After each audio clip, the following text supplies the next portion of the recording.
एक मिनट संजय उत्तमराव देशमुख के बाद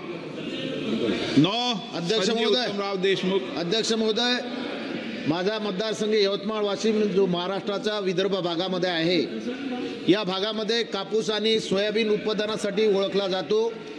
हे जिल्हे शेती क्षेत्रात महत्त्वाचे योगदान देत असले तरी शेतकऱ्याची स्थिती फार बिकट आहे।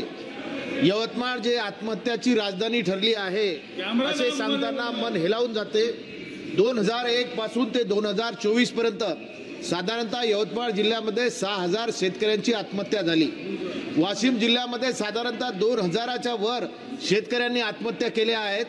हे केवळ आकडे नाहीत, हे आत्महत्या म्हणजे एका कुटुंबातील उद्ध्वस्त संसार आहेत। अध्यक्ष महोदय, शेतकरी आत्महत्या होण्याचे पहिले मोठे कारण म्हणजे पिकांना योग्य दर न मिळणे।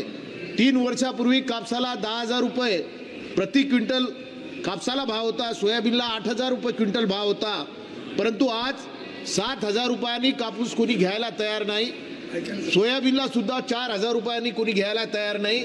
अशी शेतकऱ्याची अवस्था या ठिकाणी निर्माण झालेली आहे। शेतकऱ्यावर कर्ज वाढत आहे आणि त्यांच्यावर आर्थिक ताण या ठिकाणी वाढत आहे। अध्यक्ष महोदय, दुसरं कारण म्हणजे विदर्भातील पिकावर आधारित उद्योगांचा अभाव। विदर्भ आणि कापसाचा मोठा उत्पादक आहे, पण येथे कापूस प्रक्रिया उद्योग नाहीत, कापसाला योग्य बाजारपेठ उपलब्ध होत नाही, त्यामुळे शेतकऱ्यांच्या या उत्पादनाला